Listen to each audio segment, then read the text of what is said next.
Good afternoon, everyone. My name is Andrew Kai, and I'm currently a senior at Clements High School. Welcome to the Momentum Learning College Advice Seminar. We are sponsored by Momentum Learning, a teaching center located in Sugar Land, Texas, that I can personally say has been very helpful towards my success. Check it out by going to momentumlearning.org.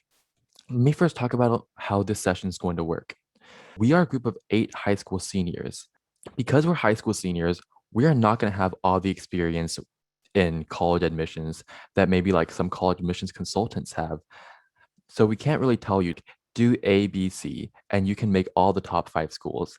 That's not what this session is. Instead, this session is just us talking about our experiences, what we've done, what we learned from our experiences. So again, it's not an end all be all, but I think our experiences can help you out a little bit. Please take everything we say with a grain of salt. Don't take it as fact, but I just hope that we can help you a little bit. How this session works is, first of all, we'll go down and introduce ourselves real quick. Then we'll have 12 main topics, which are sort of just like question based, that we'll be going through. So for each question/topic, 3 or 4 members of our panel will be answering it, detailing like what we've gone through and what we can teach you from that. A few of these questions/topics are targeted more towards STEM or volunteer activities because our team specifically has a lot of experience in these areas. But even if you're not focused on those areas, you can still learn a lot from us because these aren't the only questions. We'll be covering general college advice, we'll be covering high school advice, and we'll be covering just things such as like miscellaneous clubs, all of that. And if you have any questions, please type them in the chat. We'll have a Q&A session at the end, which we'll take from like people asking in the chat. You can either direct questions towards everyone or like direct questions towards specific people. And again, we'll be answering those at the very end during our Q&A session. So that'll be around 30 minutes long, I'd say. So without further ado, if there's I think I've covered everything I need to, let's begin introducing ourselves. My name is Andrew Kai, and I'm a senior at Clements High School. I'll be a freshman at MIT next fall. I'm likely majoring in mathematics or maybe computer science. During my high school years, I have been doing a ton of math. That has been my main focus, math competitions and math research. Throughout those years, I've made MOP, I've won HMMT combinatorics, and I've participated in the MIT Primes research program and completed a research paper under them.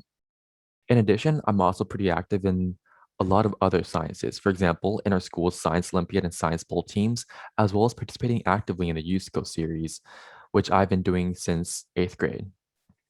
Besides that, I founded the organization Math Divulged, a organization focused on teaching free math classes towards kids of any level, whether they want to whether they're experiencing competitions and want to get better, whether they want to get into competitions, or even if they just need to catch up on school math. Besides that, I've been a recipient of the Math Count Scholarship back in April, which is I've just been a recipient of the Math Count Scholarship, and I'm really grateful for them for offering the scholarship to me. So we'll now go to the next panelist, who is Amy Zhao. Hi everyone, I'm Amy Zhao. I'm a current senior at Clements High School, and I'll be attending Stanford in the fall, likely majoring in mathematics. So throughout high school, I'd say one of my big passions was math and physics. So I've been doing competitions since elementary school, and I guess throughout high school, I started picking up with research too. I've done math research with the Honor Summer Math Camp, and I've also done physics research with RSI. This past winter, I became a top 40 finalist for the Regeneron Science Talent Search, and I'm also working towards publication. Outside math and physics, I guess inside my school, I'm also the co-president of our Science National Honor Society, as well as the director of operations for our Mu Alpha Beta, which is our Math National Honor Society. And outside of school, I've founded the Houston Teen Science Cafe, which is an interactive speaker series that we usually host at the Houston Museum of Natural Science, but it's become virtual now that everything is virtual. Yeah, so outside of STEM stuff, I'm also really involved in Latin and classics. I'm the president of my school's Latin club, but I'm also on the student board for the Texas State Junior Classical League. So I compete in Latin literature, and I'm also involved in organizing our state convention for over 180 local chapters across Texas. Um, and I'm also on my school's varsity dance team. I'm Annie Zhu, and I'm a senior from Blair High School. And next year, I'll also be attending Stanford, most likely majoring in CS or symbolic systems. And throughout high school, I've been able to merge my interests in technology and my interests in combating social issues. So you can see that here with food insecurity, I co-founded Fresh Hub. And then in computer science, I was also the president of the Girls Who Code Club at my school. I participated in USCO and I also created apps, and that's correlated with what I did in Fresh Hub. Otherwise, I was also a counselor at HSMC and I did research, which is on a summer math camp. I'm also a member of the Mayor Youth Council and a Go Neighborhood Steering Committee member, and I can go more into detail of what these organizations are too. Just mainly finding ways to use my skills in community service and intersecting them with computer science. Thank you. And now on to Bella Shu. Hi, I'm Bella, and I'm a senior at Clements High School right now. I'm gonna be attending MIT in the fall, and my intended major is computer science. Throughout high school, I did like a fair amount of math competitions, and over the summers, I went to Canada USA Math Camp. So if y'all have any questions on that, I believe I can answer some in the future, maybe. I also participated in various computer science competitions, such as USCO. But I would say like a more defining feature of my high school experience would be like the cybersecurity competitions I did, such as Cyber Patriot and various CTFs, and I will be going more into detail on this later. At school, I also started like a cybersecurity team in lessons as part of like the Girls in Computing Club, but also like large at large for that. Thank you, Bella. And let's go on to our next panelist, David Tang. Hi, all. My name is David Tang. I'm a senior at Bellevue High School, and I will be attending Princeton in the fall. I'm not really a STEM guy. My intended majors are either politics or economics, maybe both, who knows. For high school, I was really involved with politics, so I joined an organization called the Junior State, and in senior year, I became the governor, where I preside over 900 to 1,000 people in the state of Texas. In addition to that, I'm also the president of my local high school Democrats club and pretty involved with the state organization as well. And I'm pretty involved with other local politics. I've interned for Adam Cohen's office. I've campaigned for people like Alex Triangulopoulos and Abby Kamen and others local and state elected officials. Thank you, David.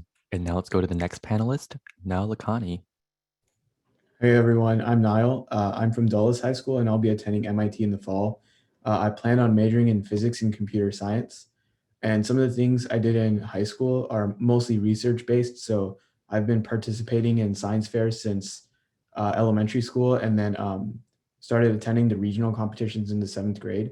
And then since then, I've advanced to the International Science Fair twice. And over the summers, I did research pretty much every summer of high school.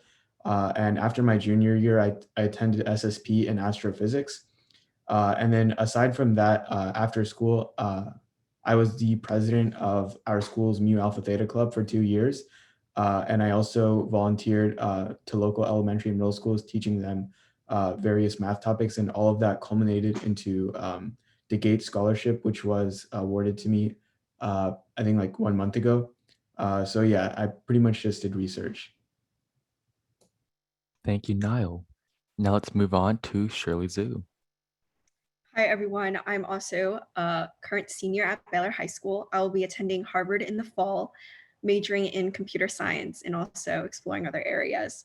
So during high school, what I was most involved in was in fighting food waste and food insecurity. I led an organization with Annie Zhu that she had mentioned earlier.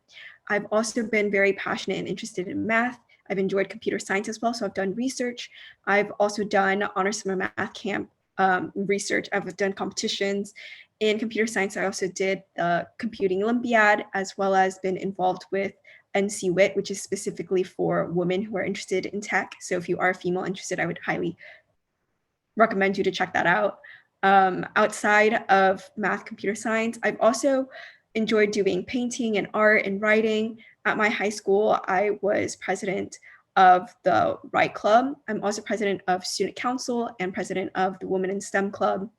During summers, I was also the Bank of America student leader one summer, and I was a 2021 Coca-Cola Scholar. Thank you, Shirley. And now let's move on to our last panelist, Sophie Suo. Hi, I'm Sophie, and I'm also from Clements, and I'm also going to be a freshman at MIT in the fall. And I'm going to study math with computer science at MIT, hopefully. And so for our high school, I was mainly doing like math competition as well. And last summer, I did the Ross Math Camp, so if you have any question about that, you can ask me later. And I was also just doing like computer science competitions like USACO and SULIT, and also some research in computer science. And so last summer, I found that like the Camp Java Trip is like a summer program that I used to teach people programming. And then I was also a leader in like Girls in Computing Club and Thompson Club, which like I like help more girls to involve in programming. I also like to teach like competitive math to like people at my school. And thank you, Sophie.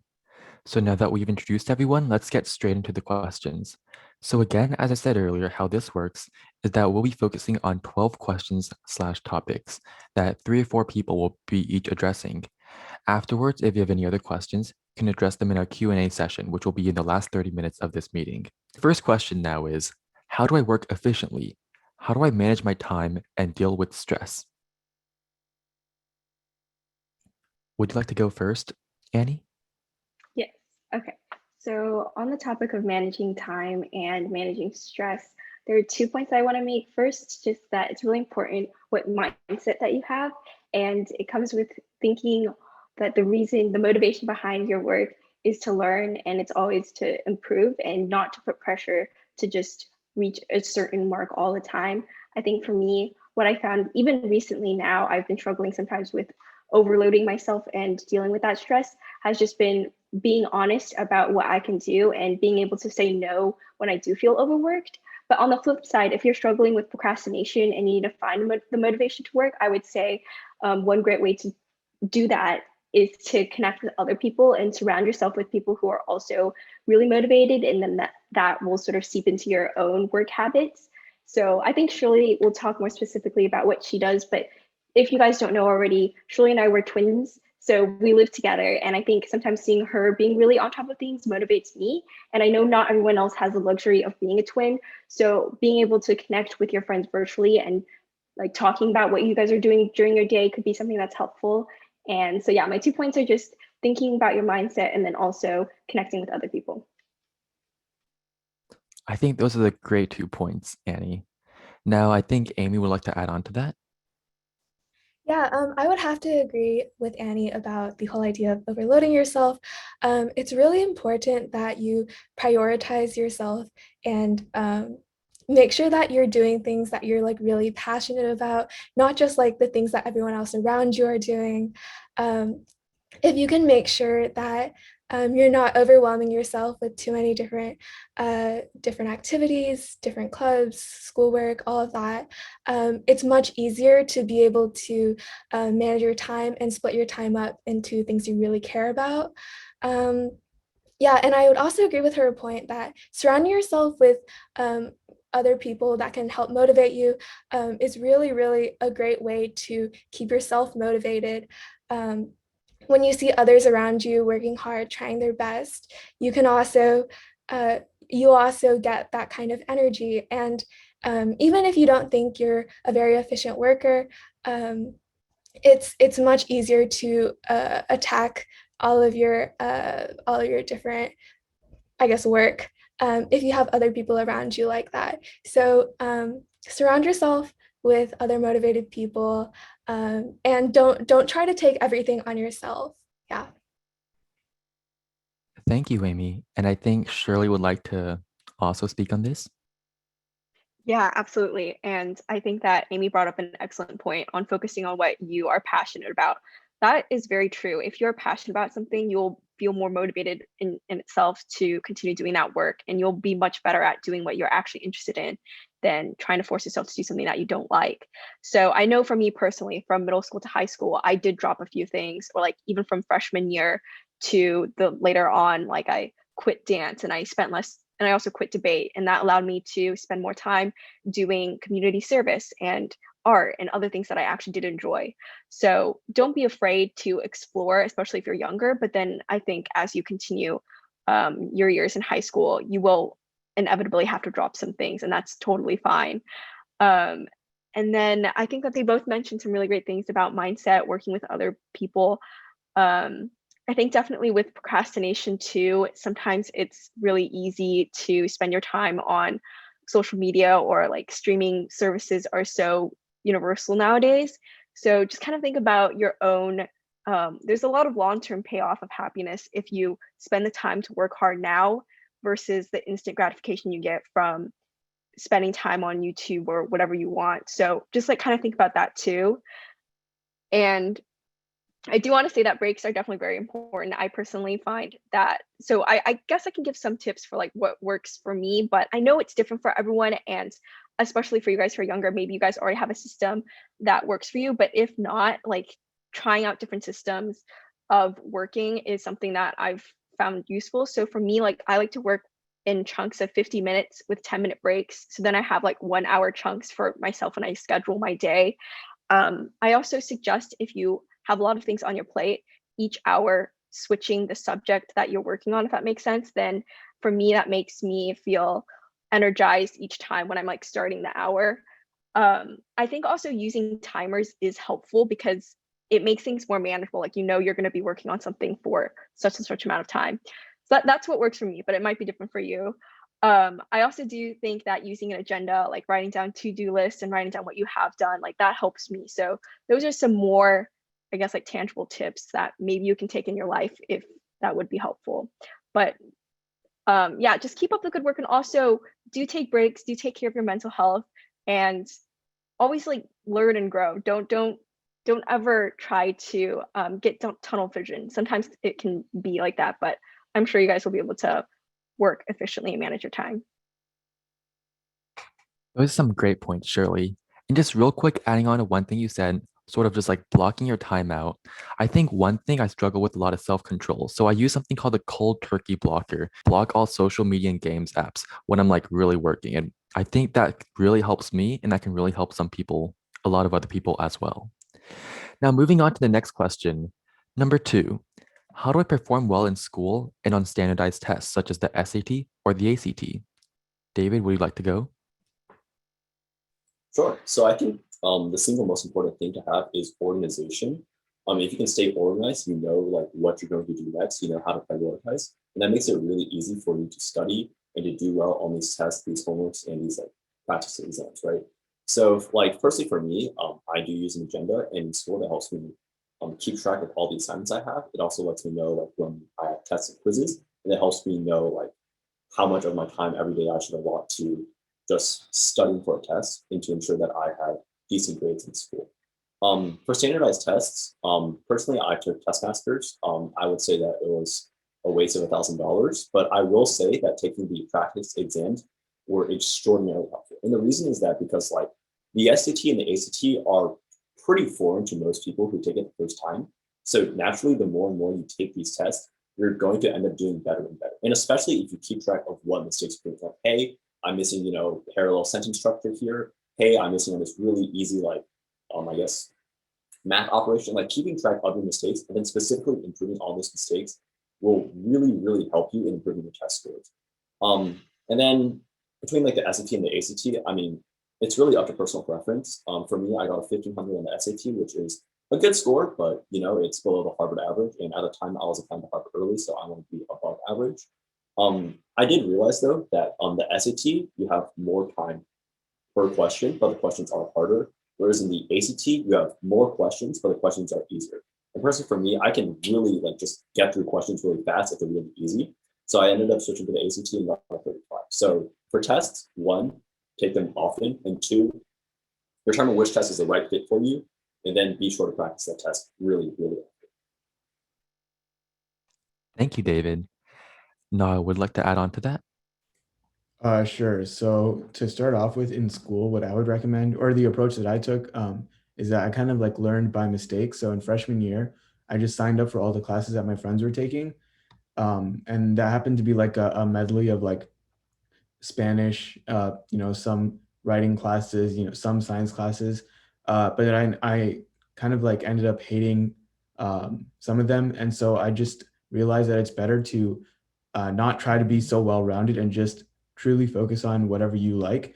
Because at the end of the day, uh, even if you like take a lot of classes that might be weighted highly, like a lot of AP classes that you don't end up enjoying, you're probably not going to do as well in it, and it's going to seem like a chore. But if you take like a lot of classes, even if they aren't weighted as highly, but you like them, then it's probably not going to seem like a chore to you to have to do like hours of homework.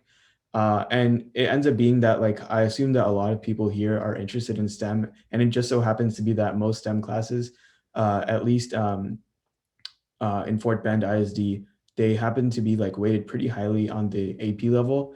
And so if, for example, if you really like uh, the natural sciences, then maybe it's better for you to take classes like physics and chemistry pretty early on instead of taking them, at the normal time, maybe like junior year.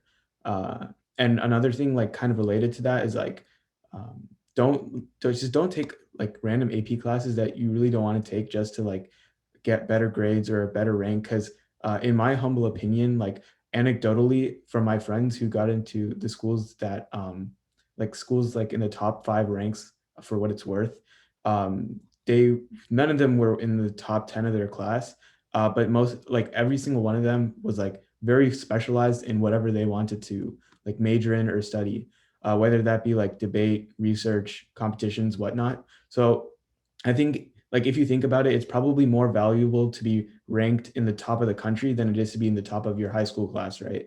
And so I guess that's a comparison that you need to make for yourself about how you want to spend your time. And then for standardized tests, I think everyone else, hit it on the nose.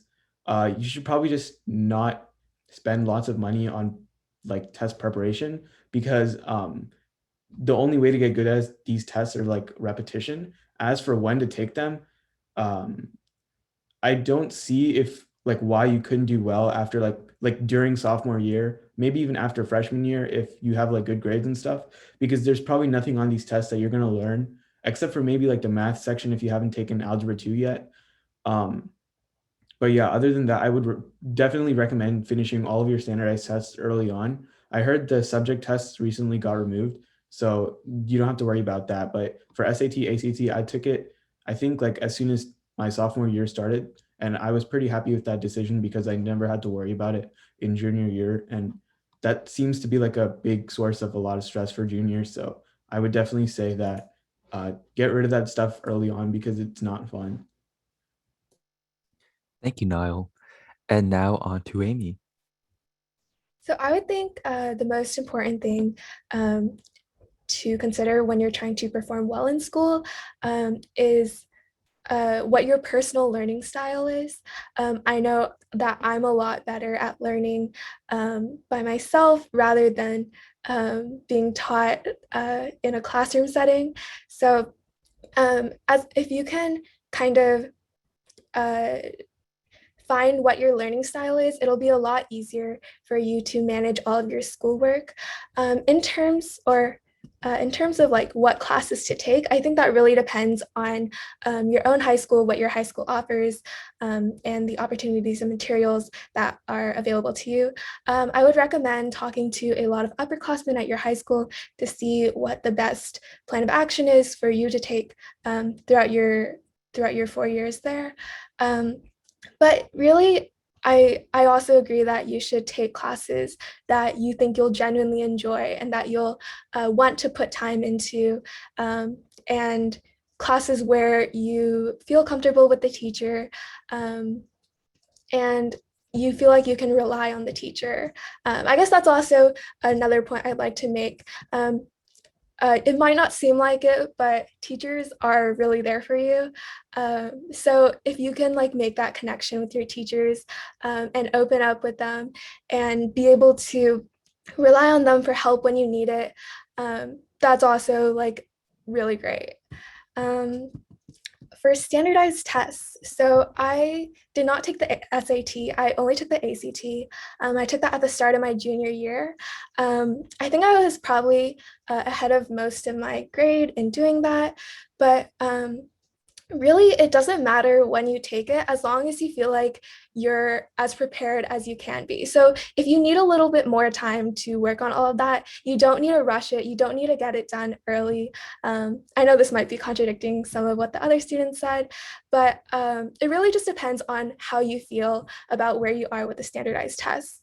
And I personally did not think that doing test prep classes helped me very much, but I know that a lot of students did really improve after taking those courses. So this is all just dependent on what kind of student you are and how you would like to approach it.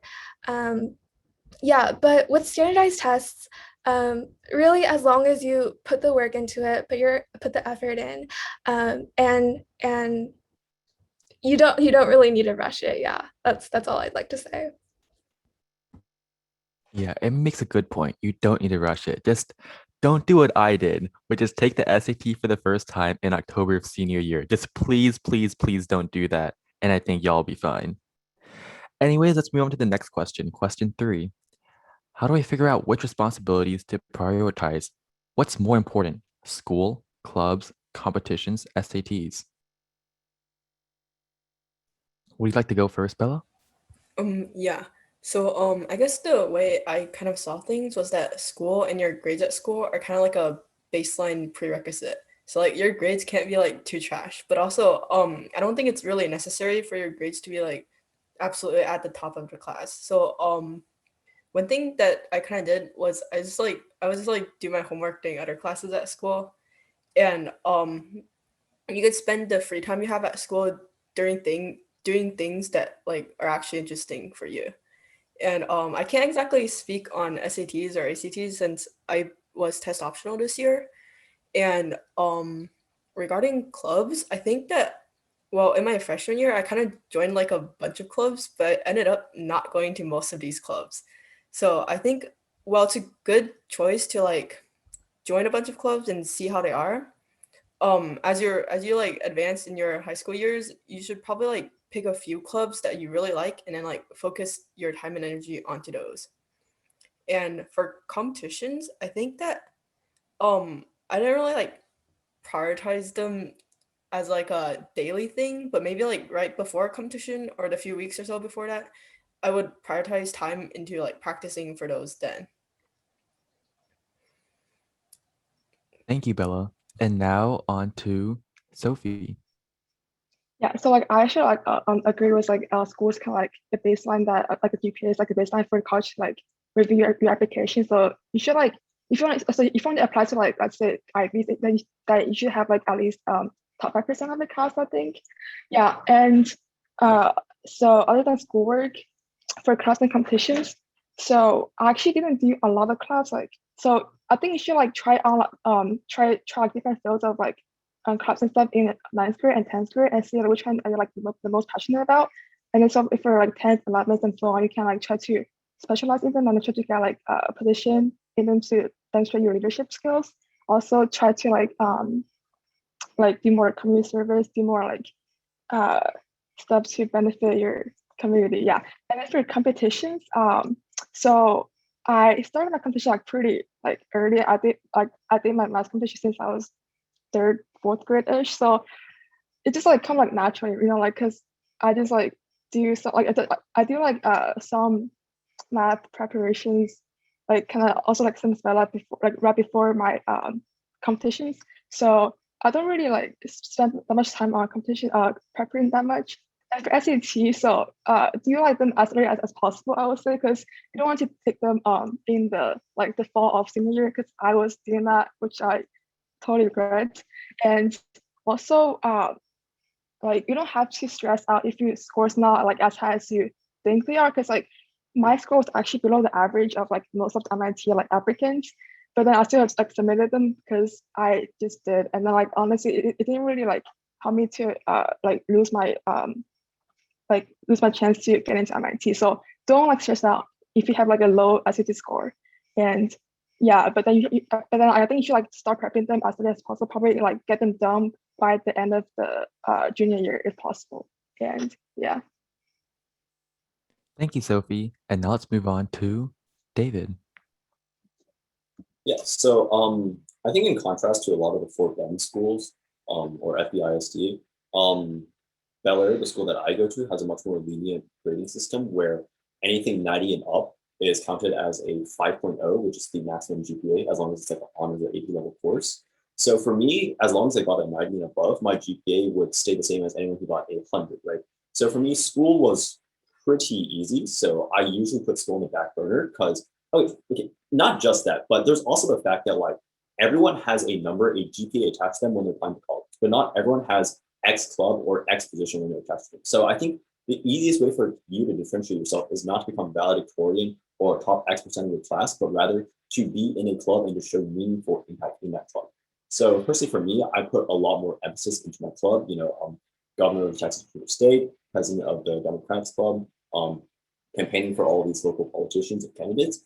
I found those experiences to be much more meaningful. And so because I found them much more meaningful when it came to college applications, I was able to describe them in more detail, which is really important because you want to sell a story to college admissions officers. For competitions, I didn't participate in any. I'm a guy who's interested in politics. Politics usually isn't really competitive; it's more collaborative. So that wasn't a factor for me. And then for the SAT, I started preparation in June of my in the June before junior year. Then I took my SAT in October. Then I took my ACT in December. Looking back, I think it would be wiser to actually start in the summer before sophomore year or the summer whenever you're confident in your mathematics and reading skills. That way you can focus the rest of your time into like actual clubs and schools instead of having to worry about one test that you think has like this much impact when yes, it does have impact, but you shouldn't be stressing like an entire year's worth of time over it.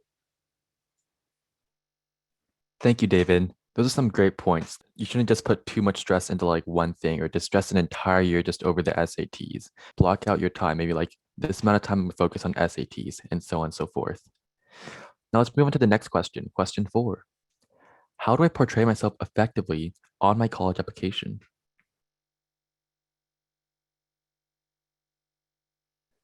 Niall, would you like to go first? Sure. So the only thing I would have to say about this is that, in my opinion, it makes more sense to like not label yourself, but have like a common theme in your entire application, so that when someone's reading your application and they have no idea who you are, they should be able to associate like one word or one theme as to like what you represent. So maybe, for example, if you're really into chemistry, then after reading your application and seeing all that you've done in high school and maybe seeing the classes that you've taken, the research that you've done, the competitions that you participated in, maybe the admissions officer, you should be imagining that when they read your application and they're describing you to maybe their fellow admission officer, they should be able to say, oh, I read the chemistry person's application.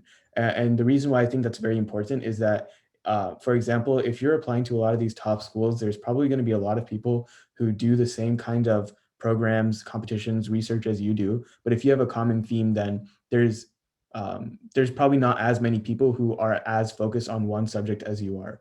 And I think that's more valuable than just having a lot of different things from all different areas. Again, that's not bad, but I think it was beneficial for me to have one common theme. Thank you, Niall. Now let's move on to Bella. I think while I agree with what Niall said about having like a common theme, I guess I kind of see it more of as like creating your own niche in like the college application ecosystem. Like on the surface, I'm kind of like just a generic math and computer science applicant, but I feel like in some way I sort of went into like a smaller subfield of that with like cybersecurity and everything else. And I think in general, regarding like portraying yourself, one thing that I did when I was like writing my essays for MIT is that MIT had like a website that was like, oh, these are the things we look for in people. And then it was like traits such as like taking initiative or whatever. And then I would try to like have each of these traits be portrayed somewhere in like part of my essays. And I think something else regarding your essays is that while yes, you should like maybe have everything that you have show like a maybe like a common theme or whatever. You should also consider like each essay or each component of your application to be like a snapshot of who you are. So they shouldn't like all say the exact same thing, or like sure they can have similar themes, but you should also be trying to show like all the different aspects of yourself, because that's like how you can be as like a unique person, because there's probably like thousands of other people out there who do chemistry or do computer science or whatever. And so I actually end up like writing one of my essays on like taking pictures of plants and just like random stuff about me that like can actually distinguish myself from other people who have like the same awards as me. Thank you, Bella. And now on to David. Yeah, I think I absolutely agree. Like crafting a narrative around yourself is better than just being every like standard other boring applicant that's going to apply to these top tier schools, right? I mean, like being in the Princeton group chat, like everyone I've talked to has something like extraordinary or at least something interesting about them. They're not just like hollow husks of high school students that just happen to apply and get lucky. Like these people are like genuinely interesting. And I think that's something that you really have to effectively portray when you're applying to college applications, right? I mean, don't like feel that you can't be creative. Like you can be as creative as you want. For Princeton, one of the questions was what brings you joy. I wrote about habanero popcorn chicken. One of the other questions was what song represents the soundtrack of your life. I said I by Kendrick Lamar. I mean, I'd say that like most students probably wouldn't be like as creative or willing to take risks with their answers. Don't be like that. Be like confident enough to take risks and knowing that those risks will help you get into a better school. Because usually, like, I mean, these colleges are looking for like bold and bright people who are willing to take risks and to like, help shape the future. Um, as well as that, I think just tying your high school activities into your essays is also going to be effective. I also got into the University of Pennsylvania for a warden business program, really good, top two, and it's not number two. And one thing I talked about was that public-private partnerships, right? I mean, these are like partnerships that are spearheaded between like the public sector and the private sector. Now, I'm a guy who's interested in politics. I literally have zero business experience, but because I was able to tie my activities in my high school to what I had initially planned to study with like finance and business, I mean, UPenn could see that, okay, yeah, this guy did politics, but he clearly has interest in business and he has a very clear segue into business. And I mean, they accepted me. So I think those are two really important things that you have to do. Don't be afraid to take risks, be creative, and also craft an effective narrative that ties in your high school activities with your future goals and plans. Thank you, David. Those are some really good points. Now let's move on to Shirley. Yeah, I think everyone brought up excellent points. So I was doing research online and I read a Yale, or I think I heard from a Yale admissions officer. They said that what they want through the essays is, after reading it, feeling like they've met a person through the application. And the essays help tie this picture of you together. So and when I was reading successful essays online, I really noticed there's a vast array of voices and styles that people have. So honestly, write in what feels natural to you and be honest when you're writing it. That's the best way that I can think of when I was also answering these questions too.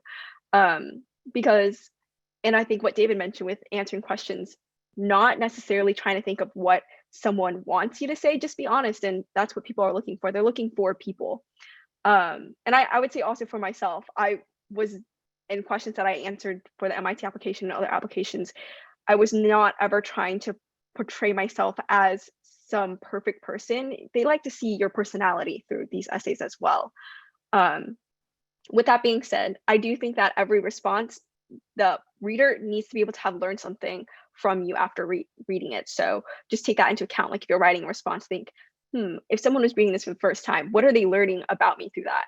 When I was writing these essays, I like to type, obviously, but when I was brainstorming, I would just jot things down and just kind of do like stream of conscious things that came up to my head and like how I describe myself and important things that I've learned and grown from. When I'm reading the prompts, what comes to mind. And so there's definitely a lot of steps in writing these essays and doing your whole college application. So instead of feeling overwhelmed, just take it step by step. And as you go through each stage and improve, you'll gradually make process. I don't think you need to feel so overwhelmed to being like, I need to have an idea of who I am going to be through this college application immediately, like in portraying yourself as a specific thing either. I think that as you write more essays and then you read through them and you reflect on that, you'll find a way to. So don't be super stressed about having a perfect image just yet right now. I think that's all I have to say about that. Thank you so much, Shirley. I think that point about every single thing contributing something to your application is a really good point. One piece of advice I've heard before is that when you're writing your essays, for every single sentence, if you can just take that sentence out, your essay still conveys the same, like everything the same, then you should probably revise the essay or just take that sentence out. Just that everything should play a part in your application. Also, one quick thing to note is we're getting a lot of questions in the chat. I'll be copy pasting a form in the chat actually. So if you have any like longer questions, things that aren't just like one sentence replies, then just please enter them in the form. We'll be addressing most of these questions during our Q&A session. Again, if y'all want to ask a question that we will answer during our Q&A session, please just enter it in that form. So if you have like a longer question, again, go to that form. And now let's move on to the question 5. Question 5 is, how do I get good recommendations? How do I create a resume? Sophie, would you like to start us off? Yeah, sure. So for recommendations, like you have, okay, so it's like good to ask for like as early as possible, because like if you ask in the fall, it may like people may all ask as teacher at the same time, and so you may not get your like letter by the deadline that's due. And so it's better to like email your teachers in the summer to like try to like get them like a heads up thing, like to remind them to write your like record for you by the deadline. And so how do you how do you like find teachers to like write your like letter? So you should like build connections with the teachers like early on. Like you can by maybe like attending those the clubs, and to like try to have like good connection with the teacher so they can like write good letters for you. And then like and then also they should know you like personally, not just like academic stuff, like general stuff, so they can demonstrate you well to the AO in the in your application. Also, also you should ask for recs from teacher that you're like in the field that you're applying for. So like for me, I was doing like math and computer science, right? So I was asking my content teacher to write the letter for me, and I think it's pretty helpful. And also for the resume, so I don't think you need to have like a fancy like template for that, because like people may not like them, you know, because like it's like may not be a thing that's formal. And so you just go for like a general like a formal way of like a Google Doc resume, and that would be sufficient. And you should put like all the achievements and experiences that you cannot fit in your like activity list on Common App on there, because like Common App only allows you to write like up to 10 activities, so you may not fit everything on there. So you should like definitely put them all on the your resume to demonstrate your like different achievements. And because like for some colleges, you can also submit your resume as like supplement, so it's like a really good way to demonstrate your other stuff. Yeah. Also, you should like ask more people to edit it for you, because people may have like different opinions, and then they may like help you to enhance on your resume. Thank you so much, Sophie. Now, Amy, would you like to add on to that? Yeah, so I think recommendations are probably the most natural part of the college app process, because you're asking teachers who have known you for a while to just talk about who you are as a person and a student. So I definitely agree that you have to, or not you have to, but it's recommended that you ask your teachers early, just so they can have time to think about what they want to say about you and write like a really, write like a well thought out recommendation. For me, I already asked my teachers for recommendations for previous applications to various camps. Such as I applied to the Summer Science Program and the Research Science Institute. So I already had, or my teachers already had like some experience writing those recommendations for me. And I would also agree that you should ask teachers that that kind of correlate with your own interests. And usually those are going to be the teachers that you have the strongest relationships with, teachers that you interact with regularly in clubs or in your other activities, teachers that you talk to in class. And like I talked about before, teachers are like a really great resource, not just to have like a mentor, but also a friend who can help you through the process and just throughout high school in general. So really be open to like forming those relationships with your teachers and reaching out to them. Yeah, and just be involved in your classes or in your clubs and try to make that connection. For resumes, I didn't submit a resume for any part of my college applications, but having a resume there is a really good way to just get started on your Common App. And I don't know if y'all have looked at that, the format of the Common Application, but it has a section where you talk about 10 of the activities that are most important to you. So if you have a resume there, that's like a good structure to start off of on your college applications. The formatting of your resume doesn't really matter. You can really just steal something from online. And the best way to make a resume is to just look at other examples, see what resources there are online for how to make them. And I guess also like a really good resource is to show your resumes to your parents because they've already made resumes like many times before, probably.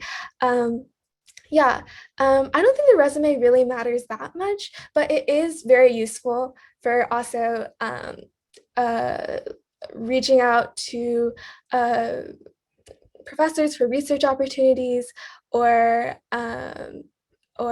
applying for positions in out of school activities and things like that. Yeah.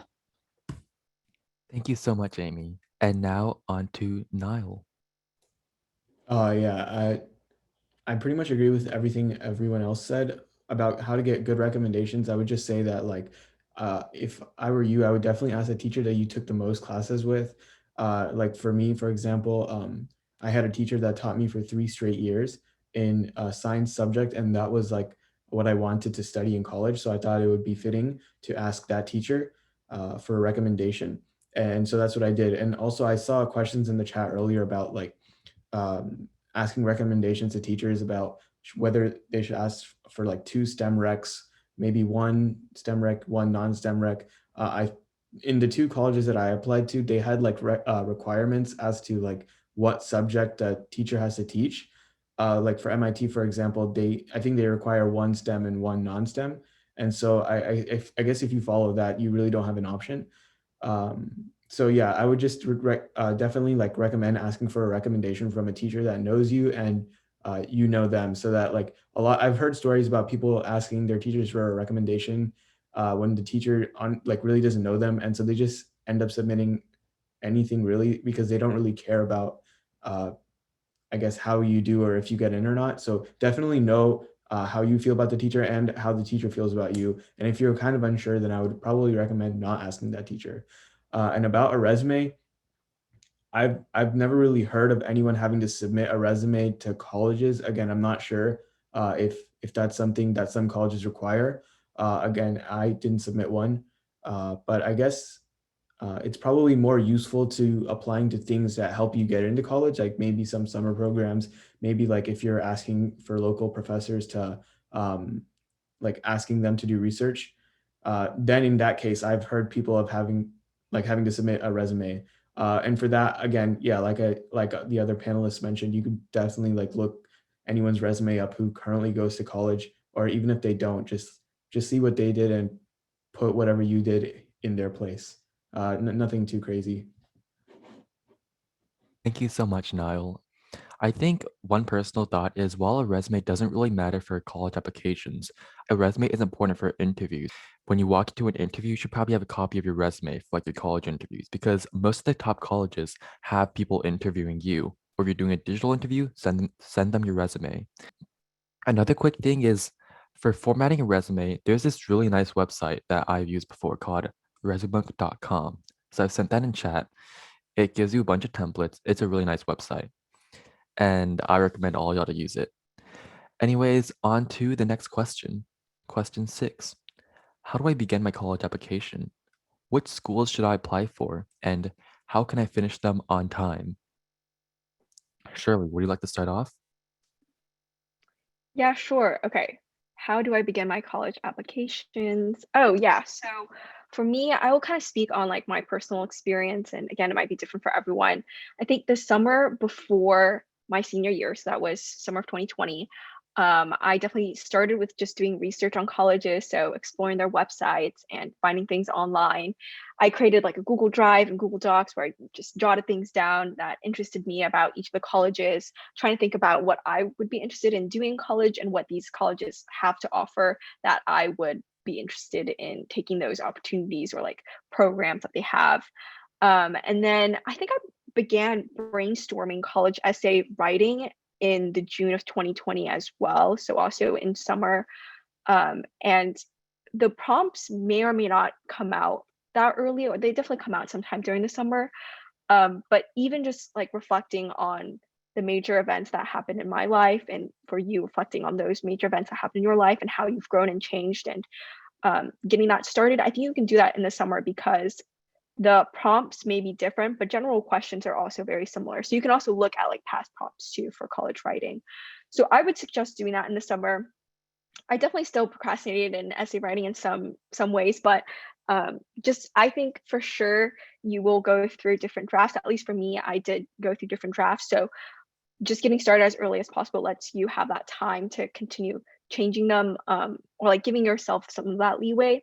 I actually don't think it's like that big of a deal if you wait a bit and if you don't change in all of them. But I think David also mentioned in this chat, having people read through and revise is super helpful. For me, I also had two students who are older than me, and so they were in college, have them read and revise, and give suggestions. You definitely don't have to take what people say because in the end, this is your essay and it's what you want to say. However, having other people's thoughts and opinions and what they tell you can be helpful in seeing a different perspective, especially if you've worked on an essay a lot and you have it a certain way that you've seen it. It's nice to have a fresh perspective. So asking people to help is definitely a good idea. For what schools to apply for and finishing on time. For finishing on time, I guess just like try to set deadlines for yourself and so you can make progress. Um, it's like a little hard. I don't really remember if I did anything specific. I think well, okay, I guess I can talk about my experience for applying to schools. I applied to MIT early, and MIT does have a separate application than the Common App, which I think for me was helpful. So if I applied MIT early, that means later on I would have more time to work on my Common App and I didn't have to do them at the same time and then stress about all those different questions. So that separation was nice, at least for also time management. I also applied to the UT honor programs early. So I would suggest that too, if you're like in Texas and you're doing your state school, you can apply like their priority deadline too. That way, if you just get out of the way, then you'll be less stressed later on. I think you can just think about your interests, what your interests are and what you want to pursue in college and apply to the college that you want to. Like for me, I chose MIT to apply early because I knew I was interested in computer science. And then after I was accepted early there, I only applied to two other colleges because those were the only other colleges that I knew I would genuinely be interested in going to. Thank you so much. And I guess I'll give my own input on this question as well. So, in terms of college applications, I think one thing I did really well was sort of just make a rigid schedule and stick to it. Normally, I'm like not a very organized person, so I kind of procrastinate a decent amount, all of that. But for college apps, I managed to sort of just like get myself up. At the end of the summer, I created like a week by week schedule. This week, finish, for example, like this MIT essay. Next week, finish like this Harvard essay and revise the MIT essay, so on and so forth. And just doing that week by week after figuring out like which colleges you're going to apply for is a really helpful thing to do so that if any hiccups come up, you can still finish on time. And although I know that like a lot of people, for example, like leave everything until the last minute, submit 5 minutes before it's due. I personally think that that's not the move. I don't want to get like super stressed during the winter break of my senior year. That's supposed to be when I'm having fun. So I recommend that y'all should try finishing like all your applications before then. So again, if any hiccups come up, for example, you can still like wait till then to do it. And another thing is like I know one of my friends applied for like I think MIT or like another top school early and he didn't do everything until like the last second. So then one of his recommenders just didn't respond, so we couldn't even apply early. So again, I recommend for all of y'all to do stuff ahead of time. make a rigid schedule and finish early. So for example, I finished all my regular applications at the end of November. So I think that was a really good choice. So then winter break, I used all that to just go on vacation and have fun. Now, which schools should I apply for? I think there's a few interesting things here. Although I guess my personal experience probably isn't applicable to most people because I got into my early school, which is MIT. So then I only applied to Harvard and Princeton. I think you should look at three types of schools: the reach schools, the match schools, and the safety schools. So a lot of y'all probably have heard about this before, but it's sort of just like three classifications, three personal types of classifications. Safety schools are ones that you have like a 99% chance of getting into. Like you're most likely going to get into. If you don't get into anything else, you can at least go there. So for example, if you're a UT Ottawa admit, then like UT can be a safety school. Then a match school is one that you have like similar statistics to like most people. So for example, you have similar extracurriculars, you think you have a decent chance at getting in, all of that. It depends on like who you are, but everyone has a match school, and like most people had like a decent amount of match schools. And then after that are the reach schools. So the reach schools are ones you probably don't have a good chance of getting in. So for example, like all the top five, no matter like how stacked you are, no matter how much stuff you do, are probably reach schools because they're really hard for anyone to get into. But again, they're just things that like you're not likely to get into, but you have maybe a bit of a chance.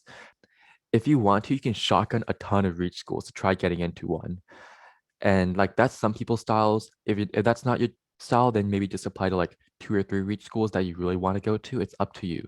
But I think just knowing those classifications is a really helpful thing to sort of just see like, okay, I can apply to like these safety schools. So I have at least somewhere to go to. Then I have these match schools, which maybe hopefully I can get into one, most likely, and then I can go there. Or like the reach schools, which if you're lucky enough, maybe you can get in. Now I think now that's my 2 cents. I think Sophie has a bit to add on to this. Yeah, so I also began my application by like doing some research about the schools that I want to apply to.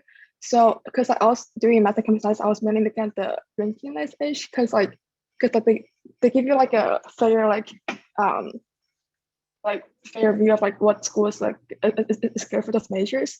So besides that, like in summer, I started my personal statement, which is like the main essay for the Common App, which is like the main part of your application. So I recommend to start them early because you don't want to because like you have a lot of supplemental essays to write for each school in the fall. So you don't want to like do them all at the same time because then maybe a hustle for you. And also don't be afraid to apply to your dream school because for me, I was actually not going to apply for MIT in early action because I thought I would not get it for sure. But then I did, and then because like I was planning to ED Cornell or like UPenn, but then but I also like actually did apply to UPenn for ED, but then I got differed. So which means if you get to if you get like differed or like denied by your other school, that doesn't mean you can get into the higher school. So just like trust you on so just trust on yourself and then like don't underestimate yourself.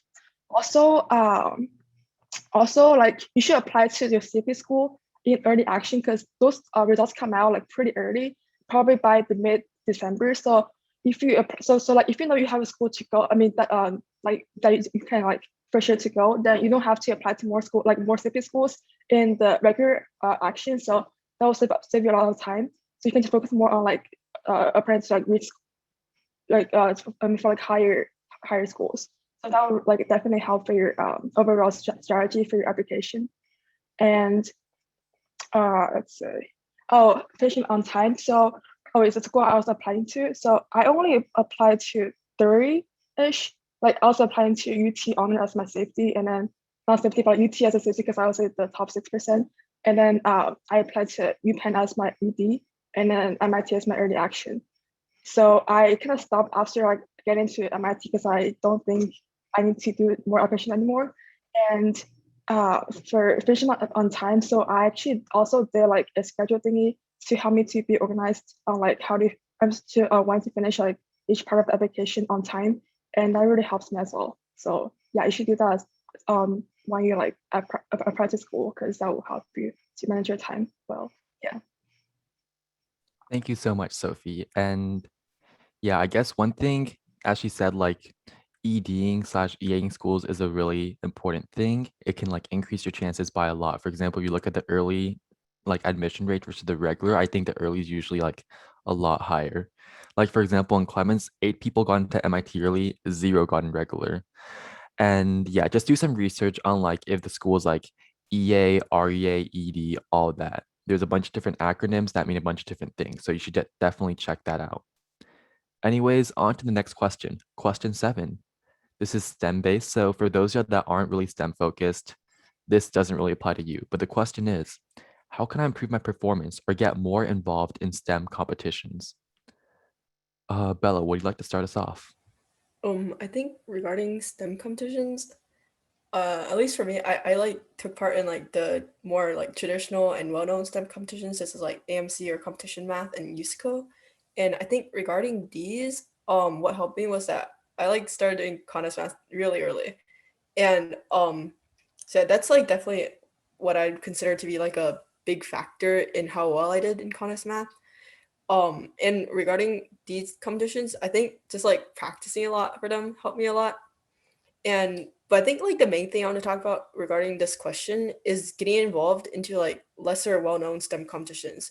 And for me, this was in the form of like cybersecurity competitions. And how I got into cybersecurity was like, I don't know, kind of funny. Like I've always kind of been interested in like the cybersecurity aspect of computer science, and I had some friends with like kind of similar interests. And then one day one of my friends just like asked me if I wanted to like try this competition called PACTF, which is like Phillips Andover CTF. And I was like, looks interesting. And then we actually ended up doing like considerably really well. I think we placed in top 10, even though it was like our first time trying one of those things. And after that, I started like doing more CTFs and then like more cybersecurity competitions such as like Cyber Patriot. And I like didn't approach these competitions with the aim of like, oh, this will probably look good for my college apps. I approached them with, like I started doing these things because they're really interesting to me. And like working on these competitions didn't seem like a chore. Like it didn't seem like I was grinding, even though it did require like a lot of effort to like learn all of these things, since it was like considerably new to me compared to like maybe math or just like USCO or whatever. But I think getting involved into like the competitions for things that actually interest you are like pretty helpful. And like because if you're actually interested, working on them and like practicing for them doesn't doesn't feel like a chore, and like it's just like a lot more fun as well. Yeah, I have to agree with Bella here. Like now, like I'll give my own input here. So I think one really big thing about like STEM competitions, in my opinion, is the community. So sort of just like getting to know other people who do these competitions, which is also a huge motivator as well, because like I want to do well, so I can maybe attend this competition, go to this camp, meet all these cool people. From my personal experience, I think that two things that really helped my performance were sort of just like classes and camps. If you're just getting started off for math competitions, one really good thing is aops.com. They have a community there. They offer like contest collections and all that. And if you're looking for classes, Momentum Learning has a lot of good like contest math classes, also a lot of good USCO classes as well. And of course, there's a bunch of camps as well. Like Awesome Math is really good if you want to get better at math, and also a bunch of other stuff. But I guess in general, if you're in a school that does a ton of STEM competitions, I highly recommend y'all to join the club or contact like an upperclassman who's really experienced in competitions, because odds are these upperclassmen are going to help you because, well, at least in my personal experience, most people are pretty helpful. Like, if you want to just get better, if you want to learn more, I think contact people you know for specifics. Other than that, there's of course like the main Olympiad series. Like for AMC, there like for math, there's like the AMC series, AMC, Amy Usamo. And that also applies for like most of the other Olympiads. So for physics, there's like the USAFO series. For bio, there's like the USABO series, so on and so forth, like computer science, USACO. And there's a lot of resources out there. Again, I'm only really experienced in math and computer science. In computer science, like Code Forces is good. There's a lot of good websites like cp-algorithms.com. And also, of course, like momentum learning classes. I'm chilling here. besides these classes, the most important thing to get involved and to sort of just know more and learn more is to like get in touch with somebody else, be friends with somebody else who's active in these competitions. Maybe it's like someone the same level as you, so y'all can motivate each other and grow. Maybe it's somebody who's better than you, so like you can sort of just learn from them as a mentor, as a friend. And like, yeah, I think just the community and getting to know people is going to help you a lot. Now, Sophie, would you like to add on to that? Yeah, so I also like only involved in math and computer science competitions, which are like also like pretty basic, like the AMC and USACO. Um, yeah, and then like how I improve my performance. So I'll also agree that you have to like, I mean, it's good to have like a atmosphere that like people around you also do like math competition and stuff, or because they were happy to like help you to grow more in those areas, and also have like a peer you can work with, so you like feel more like happy to do the stuff. Also, like if you don't have a STEM club in your school, you can also find your own, because that was like a really good opportunity for you to build like to have a community service activity. Also, like you can also help the people around you to get involved in the STEM competitions, and I think it's like really good for you, also for the peers around you.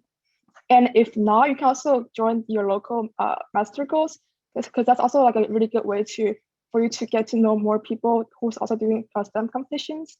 And or you can join more clubs like Andrew mentioned, like Awesome Math, and I was doing last year. So it was like really helpful to meet people from all over the world who are also doing competitive like math and stuff, and then it really helped me to like grow for myself in those competitions. Yeah. Thank you so much, Sophie. Yeah, I agree. Against it's about the community. Like you got the math circles, you got things like that. And like there's a lot of other competitions as well, like out of state competitions that you go, you meet a lot of new people there. So those are also really cool. Like I guess they're more for like a higher level, but like things like HMT/HMP November, there's like ARML, all of that. But I guess another way to meet new people in the community is sort of like research camps, which are really big. And that ties into the next question, which is how do I get involved in STEM research? So Annie, would you like to start us off? Yeah, so my experience with STEM research came solely from my connections with Honor Summer Math Camp. And when you go to that math camp the first year, you just take some classes, but then as a second and third year student, you get to be paired with a professor at Texas State University. You get to put down which projects you're most interested in, and they'll match you. And I won't go too much into detail because from both of my research experiences, we've never published an actual paper. And so I kind of want to emphasize, for me, that research experience was something that I talked about in my essays as a growth experience. And so you don't always have to have that end product in the end if you were still able to get something out of it from yourself. Thank you so much. And let's move on to Amy now. Yeah, so I also took part in the Honor Summer Math Camp. I did research as a second year after my freshman year in high school, and I did research in theoretical mathematics. But after attending HSMC, I just realized that I didn't really enjoy my experience doing math research, so I kind of took some time to explore my interests. After sophomore year, I reached out to a professor at the Baylor College of Medicine, and I tried working in a neuroscience lab. And then this past summer, I worked on research in theoretical physics at the Research Science Institute. So definitely a lot of like variation in what I did. I think high school is like, you should take high school as an opportunity to like, to explore what you want to do in the future.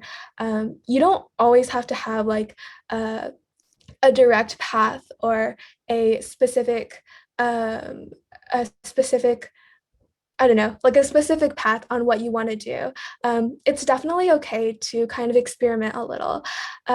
Getting involved in STEM research, generally there's like two ways to do this. You can either like cold email and reach out to professors in your area, professors whose research is interesting to you. And that involves kind of just creating a resume, emailing a lot of people, looking into what they do, and talking about and sharing with them why you're so interested in the research that they've done.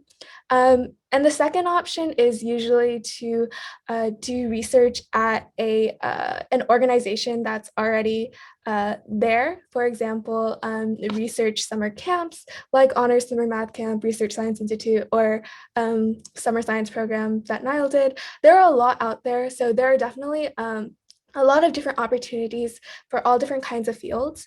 And there are also some programs that are just held at colleges. So you can just look around at colleges in your area to see what kind of opportunities they have for high school internships. Yeah, and so for the second option, usually that has some kind of application process. So writing all these essays for research application. writing essays for applications to like research programs or other summer camps is definitely like pretty helpful in helping you prepare for what the college application is going to be like. Yeah, but there are a lot of resources available here in the US, and even if you just do like a quick Google search online for all the different camps that are available, you'll be able to find something. Yeah.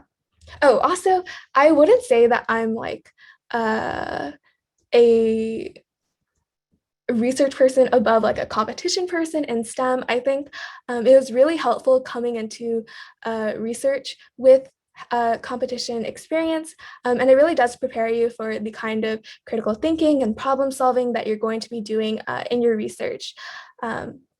Yeah, that's like all I have to say. Thank you, Amy. And now let's move on to Niall. Yeah, I pretty much agree with what everyone else said. I think the trend here seems to be that everyone usually emails like a local professor to start doing research with, and then they move on to like applying to specific research programs. That's also what I did. So I first started off with science fairs, which was not under like any supervision, just like maybe coming up with an idea that you want to work on, and then you just learn the material yourself, like online.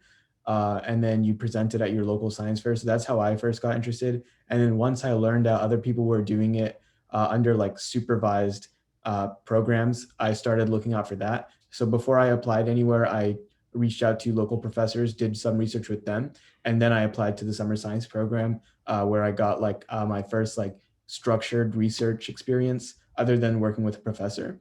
Other than that, I saw people asking if like I asked for, or we all asked for recommendations from the people who we did research with. So I think most people answered yes, and it's the same for me. I did ask for a recommendation from the lead professor at SSP.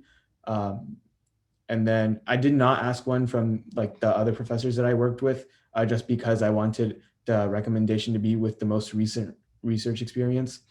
Other than that, I believe Amy mentioned that it's like helpful to write, like apply to these programs, even if you don't get in, because you're just going to have like essays ready. And I agree with that as well, because I believe that the SSP essays are almost exactly identical to the MIT like application questions. And so for the MIT application, all I had to do was just like maybe lengthen some of the essays and revise them, and then I just was able to submit them. So it was a relatively smooth process. But other than that, before applying, I would highly recommend reaching out to local professors, because that's how I know most people started off with. Thank you so much, Niall. I guess my personal experience with research is that initially, like in my like around like 2, 3 years ago, I cold emailed a ton of professors, a ton of math professors from like Rice, UH, and A&M. I didn't get any like responses back. The most I got was just like, no, sorry, basically. But what I did after that was I kept sort of just like studying on my own, right? Just like, for example, in math, especially, like there's a ton you can study on your own. You can go so in depth without even like needing anyone to study with. There's a bunch of textbooks out there, there's a bunch of areas, a bunch of subjects that you can all look at. Then what I did last year was I applied to MIT Prime. So MIT Primes is a year-long program sponsored by MIT.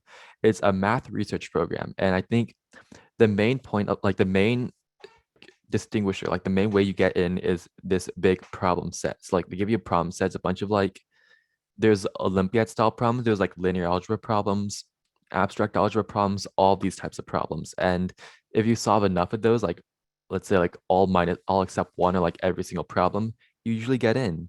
And I got into that and I had a pretty good experience doing math research. Research might not be for everyone, but you're not going to know it until you try, I guess. So if you're interested in a field, maybe just like try getting into like some research in that field. And besides MIT Prime, there's a lot of other programs. I think as was it Shirley sent in the chat? Like she sent a website with a ton of programs. Yeah, I think a lot of those are really helpful. I know RSI, the one Amy went into, has a very, very long application that I spent a lot of time on. And it's also very hard to get in. Like one or two people in Texas get in each year. So I like my personal recommendation is like I guess don't apply to that unless you're like decently confident, like you have a chance in it. Because again, it's a really hard program to get into. About like other programs, I'm not too sure. I haven't applied to too many. Wait, But sorry to yeah. cut in, Mhm. but I would recommend y'all applying to them. It might seem like you won't have a chance, but you really never know what they're looking for. And I really do think that like you shouldn't just like give up on yourself. Yeah. That's all right. That's true, I guess. Like don't give up on yourself, but I guess we have a bit of a conflicting opinions, but it's what it is. So, okay, let me keep going a little bit. So I think even if you don't get into any programs, as I said earlier, it's really important just to like keep studying and like keep working, keep like learning more because even if you don't get research stuff right now, you can always get it in the future. If research is more focused on maybe like things you want to do in the future, maybe not just like getting into college, but like in college, after college, all of that. So it's sort of just a gateway to that. And like there's also a lot of like awards you can get. There's like the Regeneron program that I know Amy did. There's science fair, which I know Niles did a lot. And yeah, I didn't do either, but I think both are really good things. So if you have a good research project, I recommend that you try doing those awards because they also have like monetary awards as well, which is pretty enticing. Now, next of all is question 9. How do I get involved in community service and outreach, especially in areas that I'm passionate about? David, would you like to start us off? I'd say start small. Entering freshman year, actually no, the summer after freshman year, I volunteered at the Children's Museum, and with that experience, I was able to then the following summer volunteer at the Natural Science Museum, and with that, I was then able to at the following summer intern at my Houston City Council, the former Mayor Pro Tem Ellen Cohen's office. So if I just made the jump to Ellen Cohen's office, like sure, I'm passionate about politics. I'm confident that I can communicate that with like my Houston City Council's office, but I don't have the experience and like the I guess resume to back up that like passion, right? But like by starting small, just gradually building up your volunteer experiences, you can start doing things that you're actually passionate about, which is something that like is really, really important, right? Especially when you're in community service, you should approach it with the mindset of something that you're actually trying to help people, not that you're collecting presidential volunteer service award gold edition. Like that's not the purpose of volunteer service. So yeah, just start small, even if you're not passionate about it, because eventually you can build that experience into something that you're actually passionate about, like I did with the city council office. Thank you so much, David. I think for the sake of time, that's the only answer we'll have for this question as it's already 3:26 and our Q&A session is supposed to start at 3:30. So let's move on to the next question, question 10. How do I lead an organization effectively? And what community service awards are there? So, Shirley, would you like to answer that? Oh, sure. Yes. How to lead an organization effectively. So I co-led an organization with my sister, Annie Zhu, Fresh Hub. I think for us in community service, we were fighting food insecurity and food waste.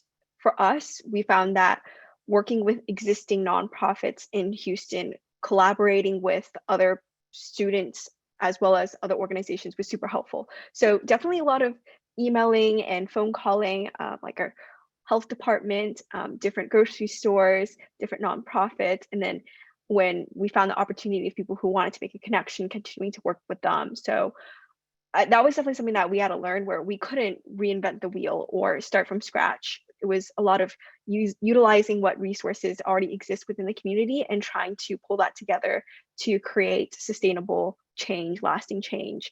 And then, yeah, I don't know if Annie wants to add on about that.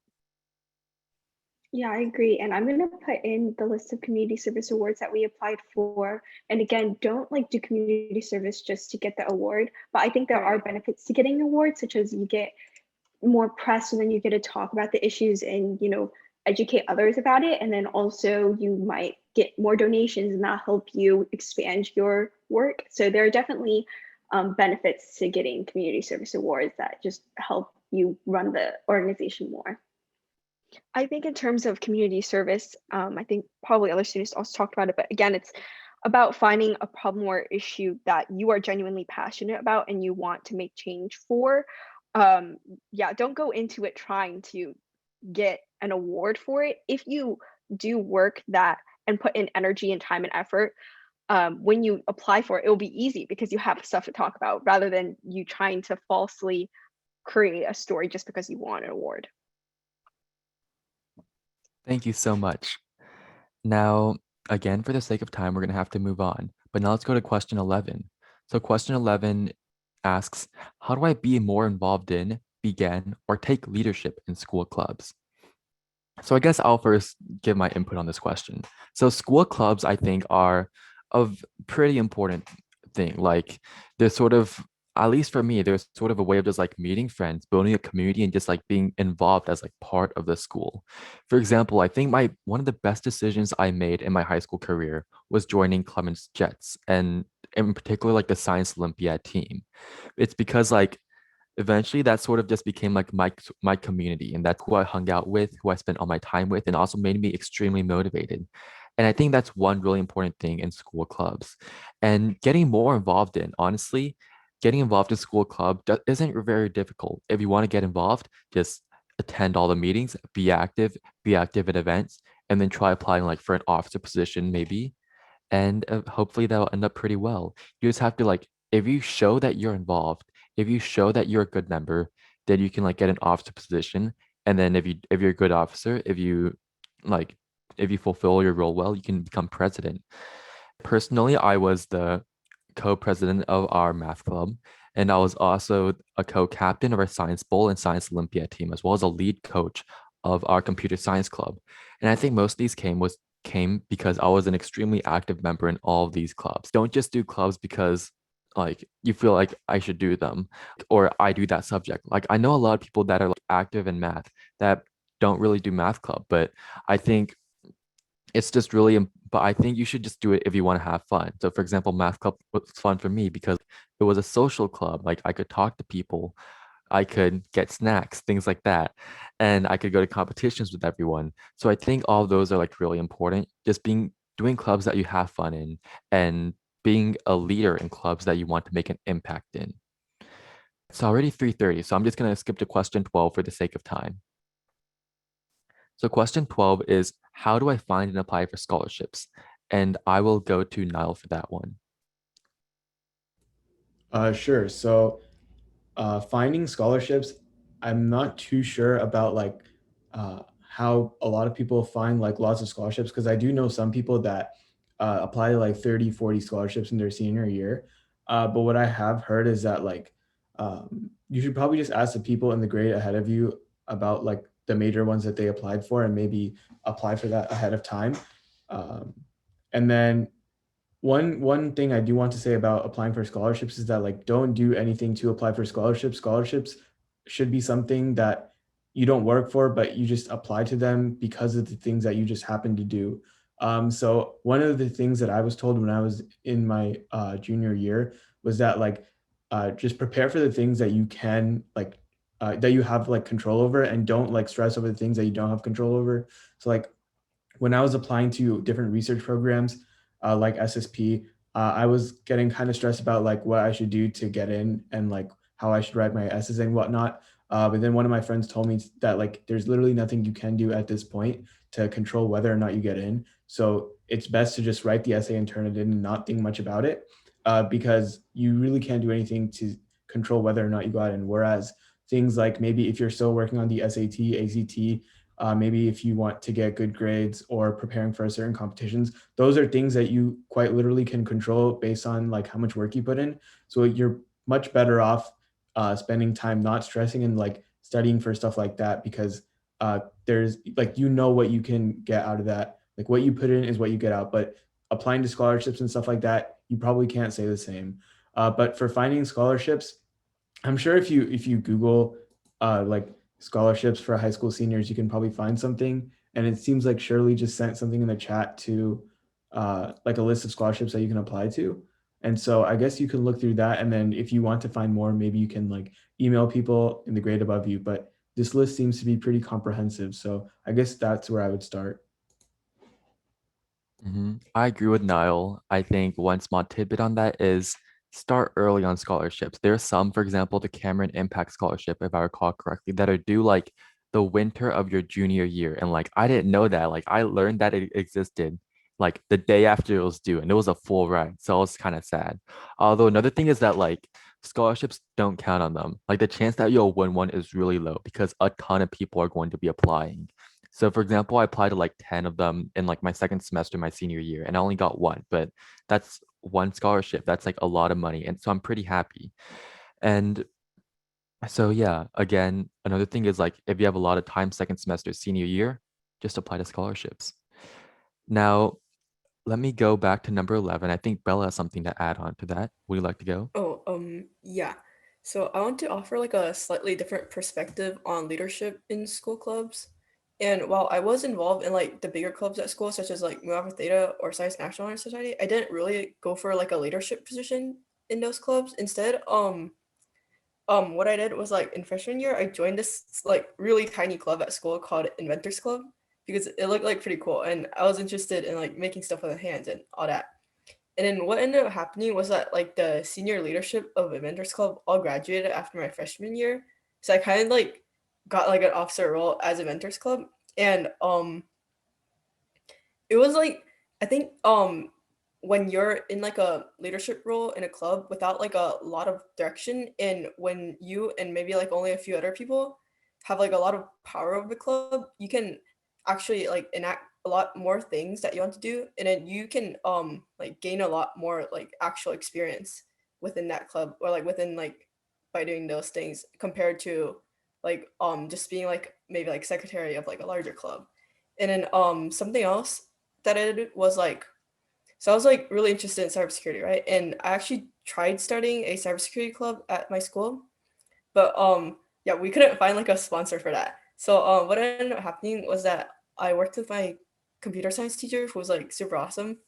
And um like so like instead of like having like a single club dedicated to cybersecurity, I like started like a branch of the girls in computing club, so I could like teach cybersecurity and do that all that stuff. So I guess like my main takeaway for this is that your involvement can be like not just like a standard pathway in like a larger club, but you can definitely like work with your teachers and work with the things that you're interested in, so you can like take leadership and like do what you want to do, and like gain a lot more experience that way as well. It's like a lot more fulfilling of experience in my opinion. Thank you so much, Bella. That's a really great perspective, honestly. And I'm glad you shared that. So now let's go on to the Q&A because I think we've gone through all 12 questions and we have around 24 minutes left. Let me first share the Google form that we sent out earlier where you can sort of just ask your questions and then I can just go over them. I'll pick and choose some questions and ask them to the panel. I'll start with a question from Sarah. To what extent should you mention your ECs in your personal statement? Is it better to incorporate your ECs into your essay or choose to portray a side of you that is less academic or less related to your ECs?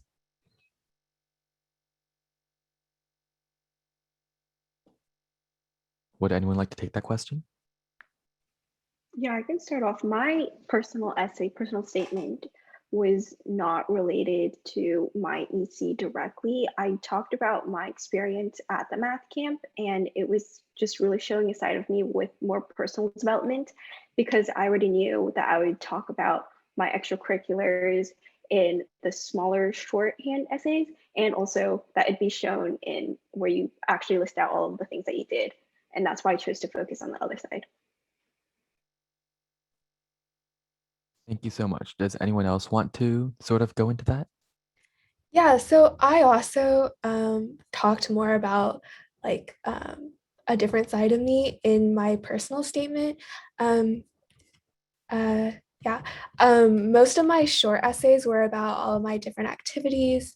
And I really think that the personal statement, it gives you like a lot of space to talk about yourself. So if you think that the best representation of yourself is talking about your passions and your extracurriculars, then go for that. But if you want to have kind of just a different perspective of yourself there to like wrap up all of your other extracurriculars, then that also is like a good method. And adding on to that, like, I think what I did was my Common App essay was actually about like a hardship I encountered. There was like I had a speech just like my speaking disorder, and I think like that's mostly now gone. But I talked about like the struggle it was to like sort of get into it and like sort of fix it and how that made me grow as a person and sort of. And at the end, I kind of tied that into like what I do right now, like my extracurriculars, like my teaching and all of that. One thing you can do is talk about maybe like some struggle, something personal to you that sort of shows like your personality, it reveals yourself, and then maybe tie that into like your ECs a little bit at the end or something like that. Another question is, what did your summer before senior year look like?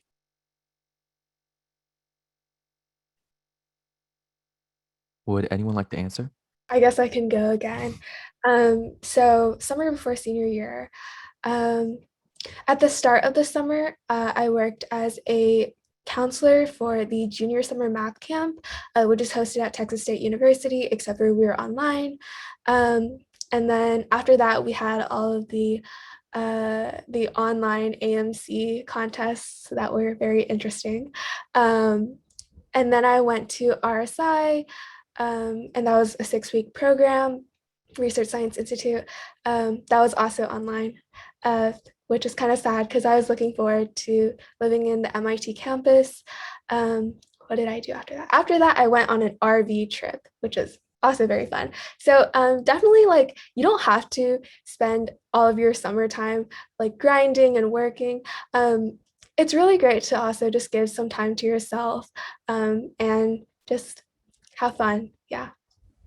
I think the summer before my senior year, I went to like USA Canada Math Camp for the second time, except this time was virtual, so it was like a rather different experience. But I think I will slightly talk about the summer before my junior year then. I think that if you're like interested in math, you should highly recommend that you apply for USA Canada Math Camp. I would say that was like a very very defining feature in like, and like it changed a lot about like the way I see myself and the way I see math. So that was pretty interesting. I think also during the summertime, like especially the summer before my senior, I also worked on like some personal projects. I made like a random Google Slides extension to make cool backgrounds for your Google Slides, and that actually like ended up talking about it in my college apps when it was just like a fun project. And then I think that's like a interesting thing to consider as well. Does anyone else have anything to share about this?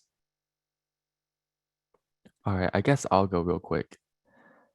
Wait, sorry, Shirley, did you have something to say? Oh, yeah. I would agree with Amy about also having the time. It's summer break, so you can still relax, definitely.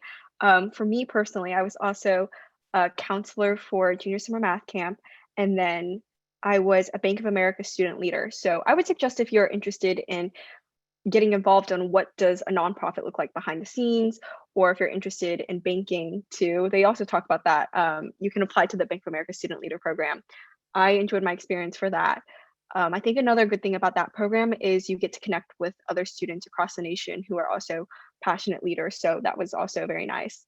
And that's what I did my summer. And then also summer before senior year, I definitely took the time to research scholarships and colleges and get started on applications. Thank you. Now I'll go to another question here. So how do you get a feel for a school's vibe? Is it appropriate to accommodate your application to that school's culture?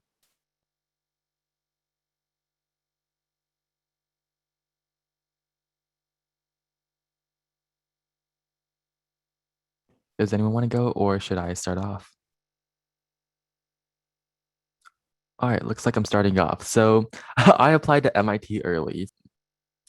I sort of got a feel for the vibe, although like I guess this isn't that something that most people can relate to. But like I had a lot of friends at MIT and they were just telling me a ton about how good it was, all of that. And also it's something called like the MIT, like MIT has a series of like student blogs that you can just go in and like read a ton, just get a feel for how it is. So that's sort of just like how I personally learned about it. Other colleges, I'm not so sure, but I'm pretty sure that people have detailed their experiences about it. So just like going online, seeing like what they've done, like how they experienced, if you don't know anyone that goes to those colleges. And second question is like, is it appropriate to accommodate your application to that school's culture? I'm not too sure like how that applies because most essays you're just going to be talking about yourself. There's only like one essay I feel that you can talk about that, which is like, why do you want to attend our school? And I think for that it is appropriate to do that. You should probably do that. Of course, like make it suited to that school. Does anyone else have any takes on Yeah, this? I'll just add that I know for me, when I was applying early to Stanford, there's a lot of great Stanford YouTubers and they kind of detail their experiences and I watch their videos. I know RP, his essay videos are no longer up, but anyways, I also wanted to address the second question where I don't think you should be changing who you are to fit what you think the school is. Instead, you should be seeing if you're a good match for the school. And if you do vibe with what you see the school's vibes are, then you can apply. But yeah, don't go changing yourself to try and fit what they have.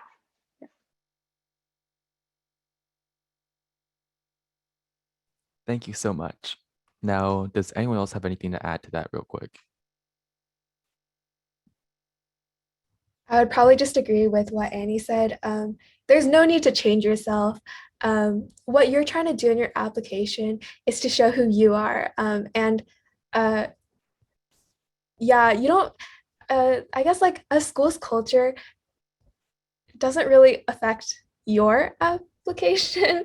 And you shouldn't like try to change who you are just to fit a certain school, even if that is like your dream school. Yeah, I have to agree with that again. Like the only essay which you should be even talking about like the college is just like the why I want to go to the college essay. Now, somebody else asked, do you know any people who got into a top school with activities/clubs regarding two different paths? All the panelists are very specialized, but what is your advice for someone who, for example, has noteworthy accomplishments in both STEM and debate? Uh, I personally am very politics focused, but I do know someone who was also in the same organization as me, the Junior State of America. He ended up going to pre-med and is currently a student at Harvard. For him, it's like a matter of like the intersection between those two things. And I think he really communicated that well in his essays. So, I mean, it's totally possible. I mean, most people don't jump from politics to pre-med. If I really wanted to, I could switch my major from politics to like mathematics at Princeton. Would I be happy with that decision? Probably not. But yeah, in high school, just be sure that you can do both of those things effectively, that you can pursue both of those activities passionately. And then in your college applications, you can communicate that passion really well. Yeah, someone at Clemens actually fits that exact scenario. He does both engineering, or his intended major is engineering, and he's also big into politics. And he ended up, he's also coming to Stanford actually. And then I personally am also pretty divided between my STEM interests and my classics interests. So I would say definitely like pursue both of your passions if you do like really enjoy both of these things, as long as you're not spreading yourself too thin and as long as you're managing your time and making sure you're really able to put your all into both activities. Like, I don't think there's anything wrong with going into two different paths, like you said. And actually, it's probably like even more appealing if you have like such a diverse like set of passions. Yeah, and also on that point, like I know like one of my other friends is he's one of the top debaters in the nation, and he's also heavy into STEM research, and he got into many top colleges. So again, if you think you can do both of these well, then do both of them well, especially if you enjoy them. Like colleges aren't going to fault you for doing two things well instead of just one thing well. Honestly, yeah, it's all up to you. But you can definitely be doing two things and be very successful.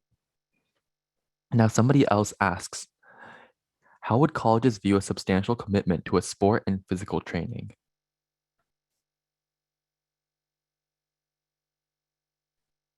I'm sure that colleges would like that. I think commitment to anything is something that colleges want to see.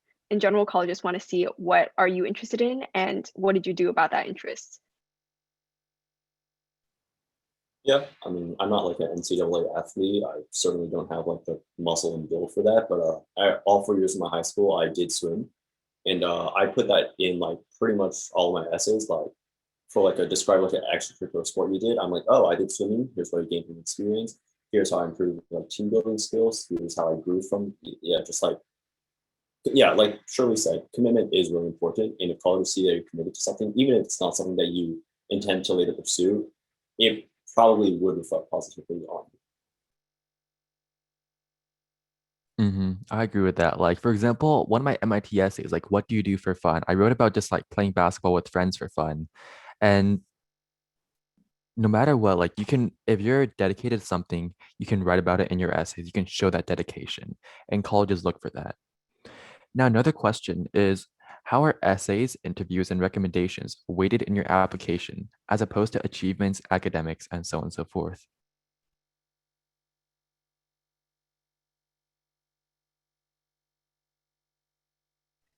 Yeah, I just want to say we aren't admission officers, so it's hard for us to know for certain, but I think the two lists that you mentioned are pretty intertwined. Like in your essays, you'll be talking about things that you did academically, right? Or yeah, there's just a lot of overlap, so you don't have to think about dividing them into different sections so much. Yeah, they definitely are all important in a way, but they all make the application. So I don't think any certain one would also be like make or break. Um, so just like do your best holistically as well. Colleges will consider you holistically with these applications. And I think at least some people say that the interview doesn't matter. And from what I spoke to my Harvard admissions officer and she was like, she enjoys reading recommendation letters and like the interview stuff because it also helps them see a different side to just like instead of you talking about you, what someone else picks up from you. So that's something to consider. But again, I don't think that any one part would be make or break. So as long as you put in the effort in all of them, I think you should be fine. Yeah, I gotta agree with that. Now, I'll go to another question, which is, how did you find professors to contact, like, I guess, in terms of research? So from my personal perspective, what I did was I went on, for example, just like a local college's website, like the UH math department website. I looked at like every single professor that did like, let's say like a certain field, right? And then I just like emailed them. Like that's what you're supposed to do. It's called cold emailing for a reason. You just go on a website, find professors that work in a field that you want to work in, and then just email them. I guess I can talk about this too. So I started doing, or I started competing in the Science and Engineering Fair of Houston in the 7th grade. And so when it came time for me to look for a professor to do research with, the first thing I thought of was like probably like using one of the connections that I formed through that. And so the first like 4-ish years of me doing science fairs from 7th through 10th grade, I was like relatively successful there. And so I got to know the person who runs the entire SEFH competition. And so before email or after like cold emailing a few professors and not getting like great responses, I just reached out to her, and she was able to like get me in contact with like tons of professors within minutes. And so like I think if you have any connections with like any competitions that you do, or like anything that you've done in the past that relates to research that you want to do, I would definitely like use that, because a lot of times even if even if they're only able to find like one professor for you to work with, that professor is probably going to be more inclined to help you, just because it's kind of like getting a referral, because then they're just taking like the fact that they found out about you from someone that they know probably means that like they think that they're endorsing you. And so I think that you really can't go wrong with finding someone to work with, not directly but like indirectly as well, because not only will it save you a lot of time and depressing emails, but also it'll probably like look better on your behalf when you're talking to someone. Now, another question is, my son is in 6th grade. He isn't so interested in science because he thinks science is just memorization. He does like math a lot. What advice do you have for him to take science more seriously? I guess first of all, I'll give my 2 cents on this question. I don't really like this mentality where you're forcing like your child to just sort of go into one path. If he's in 6th grade and he already has a passion, that's really good. Like most people don't find it until like high school, even later than high school. So if he already loves math a lot, then push him into math. Don't force him to do science. Let him do math. And again, math is already like a really good thing to love, especially at such early of an age. So let him like take math classes, let him do things like that. And also he's a 6th grader still. Like your childhood is short. I have to admit that. Enjoy yourself. Don't go off like preparing for college, thinking about all this when you're like 6th grade or you're younger. Use that time to have fun. Maybe learn a bit of like things you're interested in, but mainly just be a kid. Yeah, I agree with that. I think I'm the only like non-STEM person here, and I come from a STEM background. My dad's an associate professor or some sort of professor at Baylor. My mom also works at Baylor. They tried pressuring me into doing STEM. It didn't work, so they just took a hands-off approach. And I mean, I got into Wharton, I got into Princeton, so in the end, it kind of works out. Assuming your 6th grader naturally can develop a passion, they're going to just do what they like, and that can probably translate well when they're describing their impact in their college essays. Um, Honestly, there's benefits to like a hands-off approach, and I think at 6th grade it might be a bit too early to like get involved with the college application process. Yeah, definitely taking the time to like find yourself and giving your kids space to really explore the things they love will be like beneficial in the long run. And it's much easier pursuing things when you actually care about them than doing things that you don't really enjoy at all. And there's no one like single path to like success or getting into college. So really, I don't think it's like a huge issue if right now in 6th grade you're not really interested in something or another. hmm Those are all really good points. Again, if you're in 6th grade, be a kid, have fun, and just do what you like. If you already like some academic thing, that's already really good. You're way ahead of the curve. So pursue that. Now, somebody else asks, for someone who does STEM, if I'm unable to get top awards such as USMO and MOP, how else can I distinguish myself? Yeah, I think STEM is really broad and it's not always just competitions. For example, in terms of computer science, when you mentioned, yeah, um, you can also apply your skills by developing an actual application, like whether that's a phone app or a game or something like that. So there are other ways to use your computer science skills. And I'm sure that's the same with math. If you could apply it to like a problem that you see in the real world, that could be more interesting than just doing competitions. Yeah, and adding on to that, one of my friends, he's at Columbia right now, is probably like one of the smartest people in math I know. Like knows one of the yeah, like some of the most in-depth things out of all the people I know. But he's never made USMO or MOP or any of that. But he's shown that passion through his essays. Like he's shown like how much math he knows and just how passionate he is. And that's how he got accepted into their math program. Now, another thing is, so I guess like I encourage you to keep studying, maybe go into higher math and check out some research as well, because research is definitely important as well. Now, another question is, what is your main regret with your high school experience? Definitely my main regret is thinking that I had to do everything that everyone else was doing.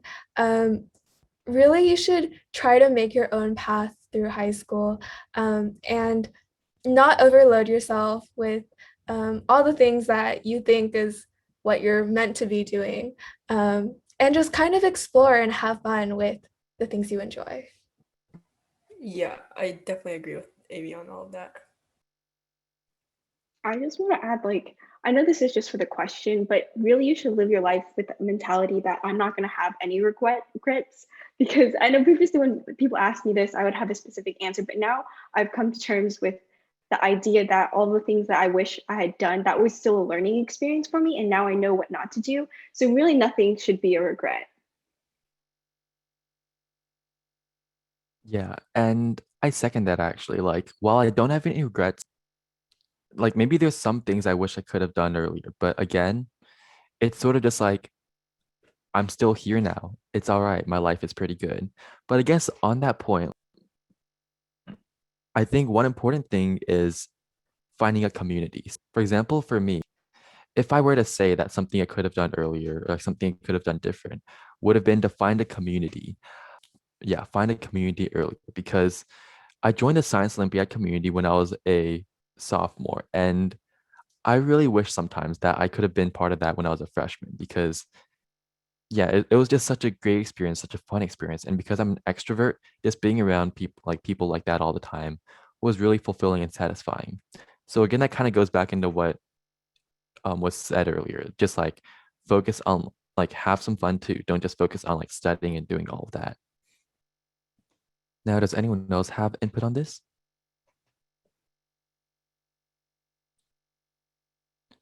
All right, then. I think we'll end it off here now. It is 4:02 p.m. We're 2 minutes over. And I just want to give a huge thank you for all of y'all that came today. We'll be posting the recording. I think we might also post a copy of the chat thing. We'll be also be posting our slides on the website. So Momentum Learning Open House, on there, you will find everything you need. And for those of y'all that are asking real quick, I think somebody mentioned like, what was a scholarship I mentioned earlier that I wish I applied to? It's called the Cameron Impact Scholarship. Thank y'all for coming. I hope y'all have fun and good luck on your college admissions. Good luck in high school. Good luck in middle school, some of y'all. And yeah, thank you all for coming. See you next time.